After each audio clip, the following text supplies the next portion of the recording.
நான் தனியா இல்ல, मैं अकेला नहीं हूँ, என் கூட ஆண்டவர் இருக்கிறார். मेरे साथ परमेश्वर है. Spirit of God.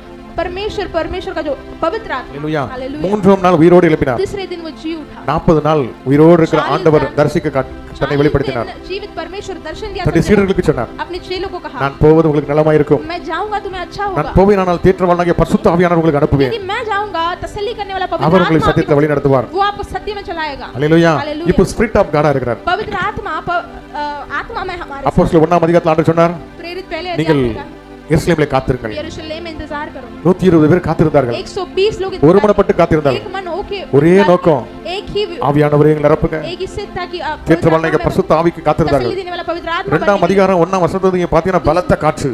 दूसरा अध्याय पहले वचन देखते हैं, बहुत बलवंत हवा. ஆவியானவர் இறங்கி வந்தார். पवित्र आत्मा उतर आया. ஒவ்வொருவருக்கும் விசேஷமா வரங்கள் கொடுத்தார். हर एक को अलग-अलग प्रकार के वरदान अन्य भाषाகளை பேசினார்கள். अन्य भाषा वो बोले. வியாக்கியானங்களை பேசினார்கள். उनके उसके அவர்கள் பலன் அடைந்தார்கள். उसके वाक्य दिए और அதுக்கு அப்புறம் யூதர்களுக்கு பயந்து ஓடி போனாங்கன்னு போட்டுருக்கா. वो यहूदी के लिए डर के भागे. மறுதலித்தார்னு போட்டுருக்கா. इनकार किए. அதுக்கு முன்னாடி ஆண்டவர் கூட அற்புத அடையாளம் பார்த்தவங்க தான். उसके पहले प्रभु के साथ चिन्ह चमत्कार देखे. ஆனாலும் பயந்தவர்கள் ஓடி போய் மறுதலித்தார்கள். மறுதலித்தார்கள். ஆனா இந்த பரிசுத்த ஆவியை பெற்ற பொழுது பெந்தேகோஸ்து நாள் 10 நாள் 50வது நாள்ல पेंटिकोस्ट के दिन பரிசுத்த ஆவியானவர் நிரப்பினார். पवित्र आत्मा उनको भर दिए. எந்த யூதர்களுக்கு பயந்தாரோ அதே யூதர்களுக்கு 4000 3000 பேருக்கு ஞானஸ்நானம் கொடுக்கக்கூடிய அதிகாரம் கொடுத்தார். जिस यहूदी से वो डर रहे थे उसी यहूदी लोगों को 3000 लोगों को बपतिस्मा दिया. हालेलुया. பேதைகளை கொண்டு ஞானிகளை வெட்கப்படுத்தும்படி செய்தார். जैसे डराए हुए लोगों को उठाकर ज्ञानियों को வெள்ளியும் இல்ல பொன்னும் இல்ல. हमारे साथ सोना चांदी அப்போஸ்தலர் 3ஆம் அதிகாரத்துல பிறவி சப்பனே என்கிட்ட இருக்குது உனக்கு தர இயேசுவின் நாமத்தில் எழுந்து நட என்று நடக்க வைத்தார். था यीशु के नाम से बोलता तो उठकर चल. हालेलुया. என்று அற்புத அடையாளங்களை செய்தார்கள். चिन्ह चमत्कार நிழல் விட்டு வியாதியஸ்தர் சோமானாங்க.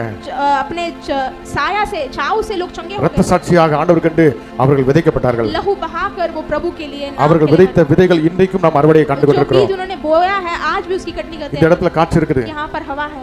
நம்மால உணர முடியுது. हम महसूस करते हैं. ஆனா பார்க்க முடியல. लेकिन नहीं देख पाते हैं. ஆண்டவர் ஆவியா இருக்கிறார். प्रभु परमेश्वर ஆவியான தேவனுக்கு आत्मा परमेश्वर ரூபம் ஒன்றும் இல்லையே. कोई रूप नहीं ஆதலால் சொரூபம் ஒன்றும் இல்லையே. उसे कोई स्वरूप नहीं ஸ்பிரிட் ஆஃப் காட் நமக்குள்ள இருக்கும்போது आत्मिक परमेश्वर जब उसके अंदर आता நம்ம உள்ள இருந்து அவர் வெளிப்படுவார். हमारे अंदर से वो प्रकट होता है. உலகத்துல உள்ள மனுஷன் நம்மள அங்கீகரிக்கிறானோ இல்லையோ, दुनिया के मनुष्य अंगीकार பிசாசுகள் உன்னை கண்டு பயந்து ஓடும். शैतान तुम्हें देखे வியாதிகள் பயந்து ஓடும். और जो बीमारी तुम्हें உலகத்துல இருக்கிறவனை காட்டிலும் பொருட்களை பார்க்கலாம் உனக்குள்ள இருக்கிற பெரியவர். दुनिया के जो भी संबंधी से बढ़कर நீ எவர்களை ஆசீர்வதிப்பார்கள் ஆசீர்வதிக்கப்பட்டிருப்பார்கள். आशीष करोगे वो आशीषवान रहेगा. நல்ல மேய்ப்பன் நமக்கு இருக்கிறார். अच्छा परमेश्वर हमारे साथ நம்மை நடத்த வல்லவராக இருக்கிறார். चलाने के लिए वो இம்மையிலும் மறுமையிலும் நம்மை வழி நடத்த வல்லவராக இருக்கிறார். अभी यहां और वहां भी चलाने நாம் ஒருபோதும் தனிமையா இல்ல. हम कभी अकेले नहीं. நமக்கு ஒரு நித்தியம் உண்டு. हमारे लिए अनंत काल என் ஜீவனுள்ள நாளெல்லாம் जीवन भर நன்மையும் கிருபையும் என்னை தொடரும். भलाई और करुणा எனக்குன்னு ஒரு வீடு இருக்குது. मेरे पीछा करेगा. मेरे लिए உன்னதமான இடத்துல வாசஸ்தலம் இருக்குது. और परलोक में நான் கர்த்தருடைய வீட்டிலே प्रभु के भवन में நீடித்த நாளாய் அவரோடு நிலைத்திருப்பேன். वास करूंगा. எவ்வளவு பெரிய மேன்மை ஆண்டவர் வைத்திருக்கிறார். कितना बड़ा महिमा किया है. அல்லேலூயா.